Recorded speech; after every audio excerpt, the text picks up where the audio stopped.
രാവിലെ ഞാൻ ഫേസ്ബുക്കിൽ ഒരു വാർത്ത കണ്ടു. കുറെ ദിവസമായി കണ്ടു. ഇന്നും വെറുതെ വാർത്തകളിലൂടെ കണ്ണോടിക്കുമ്പോ കണ്ടു. അങ്ങകലെയോ കേരളത്തിന്റെ അങ്ങേയറ്റത്ത് സ്വന്തം മകളുടെ കല്യാണത്തിന് ബാങ്കിൽ നിന്ന് ലോൺ എടുത്ത് അവസാനം കുടുംബനാഥന്റെ മരണത്തോടത് തിരിച്ചടയ്ക്കാൻ കഴിയാതെ പലിശ കൂടിയിട്ട് സ്വന്തം വീട്ടിൽ നിന്ന് ജപ്തിയായി വെളിയിലിറങ്ങി വീടിന്റെ മുറ്റത്ത് മക്കളെയും പെൺമക്കളെയും കെട്ടിപ്പിടിച്ച് മടയത്തും വെയിലത്തും കിടന്ന പ്രാഥമിക ആവശ്യം പോലും നിർവഹിക്കാൻ കഴിയാതെ കടന്നുപോയൊരു കുടുംബം. ആ കുടുംബത്തിന്റെ കഥ മീഡിയ മണ്ണ് ഏറെ ചെയ്യുന്നത് 12:30 ആ ബാങ്കിന്റെ ഓഫീസിന്റെ പ്രവർത്തകരാറ് പറയുന്നത് ആ വാർത്ത കിലോമീറ്ററുകൾ അകലിരുന്നിട്ട് തന്റെ തിരക്കേറിയ ജീവിതത്തിന്റെ വ്യവസായ ശൃംഖലയുടെ ഉള്ളിൽ ഒരു മനുഷ്യ സ്നേഹി കാണുന്നു. അവരുടെ ഓഫീസിലേക്ക് വിളിക്കുന്നു. എന്റെ പ്രൈവറ്റ് സെക്രട്ടറിയും എന്റെ പബ്ലിക് റിലേഷൻസ് മാനേജറും നിങ്ങളുടെ അടുക്കൽ വരും. എത്രയാണോ കുടിശ്ശിക പൂർത്തിയാക്കി അടച്ചിട്ട് ആ വീട് അവർക്ക് തിരിച്ചു കൊടുക്കണേ. അവരെഴുതുകയാണ് ഫേസ്ബുക്കിൽ. മുതലാളിമാരുടെ വെറും ഒരു ആദ്യത്തെ ശൂരത്വം പോലെ, ആരംഭ ശൂരത്വം പോലെ തോന്നി. പറഞ്ഞ സമയത്തതിന്റെ ഭാരവാഹികൾ അവിടെ എത്തി. പൈസ അടച്ചിട്ടാ താക്കോല് കൊണ്ടുവന്ന് ബാങ്കിൽ നിന്നെടുത്ത് പൂട്ട് തുറന്നിട്ട് കയ്യിലേക്ക് വെച്ചു കൊടുത്തപ്പോ ആ മനുഷ്യന്റെ മുഖത്ത് വന്ന പുഞ്ചിരി, അവസാനം അത്യാവശ്യം ചെലവിനുള്ള പൈസ കൊടുത്തിട്ട് ഇതുകൊണ്ട് ജീവിതത്തിന്റെ ചെലവ് കഴിക്കണേ എന്ന് ഞങ്ങളോട് പറഞ്ഞിട്ടാണ് വിട്ടത്. ആ മനുഷ്യ സ്നേഹിയാണ്. ഞാൻ പറയുമ്പോൾ നിങ്ങളെ ഞാൻ എന്തെങ്കിലും ആഗ്രഹിച്ചെന്ന് കേൾക്കണ്ട. അങ്ങനെ ഒരു ചിന്ത വല്ലാഹി എന്റെ മനസ്സിലില്ല. ആ മനുഷ്യ സ്നേഹിയാണ്.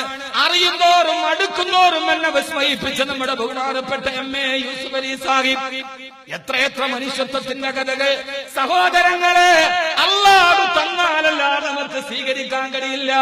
അല്ലാഹു അദ്ദേഹത്തിന് ആഫിയത്തും ആരോഗ്യവും കൊടുക്കട്ടെ. വല്ലാഹി ഞാനിത് പറഞ്ഞത് അദ്ദേഹത്തിൽ നിന്ന് ഒന്നും പ്രതീക്ഷിച്ചിട്ടല്ല. ഇത്രയും നാൾ അദ്ദേഹത്തെ നേരിട്ട് കണ്ടിട്ടൊന്നും ഞാൻ ഇതേവരെ ആവശ്യപ്പെട്ടിട്ടുമില്ല. പക്ഷേ പറയൽ അതാരാണെങ്കിലും പറയും, ആരെ കുറിച്ചും പറയും. അതിന്റെ പുറകിൽ എനിക്ക് യാതൊരുവിധ പ്രശ്നമില്ല. അങ്ങനെ ആവണം. അത്രയൊക്കെ നമുക്ക് കഴിഞ്ഞില്ലെങ്കിലും നമ്മുടെ അയൽപക്കത്തുകാരന്റെ വീട്ടിൽ പോയിട്ട് നീ ഇന്ന് ഭക്ഷണം കഴിച്ചോന്നൊന്ന് ചോദിക്കാനെങ്കില്ല മനസ്സെങ്കിലും നമുക്ക് വേണ്ട. ഇതാണ് റമളാൻ. അള്ളാഹു നമുക്ക് ബോധം തരട്ടെ. ഞാനിതെന്തെങ്കിലും ആഗ്രഹിച്ചിട്ട് പറഞ്ഞാൽ കരുതണ്ട. അങ്ങനെ കരുതിയായിട്ട് കുഴപ്പമില്ല.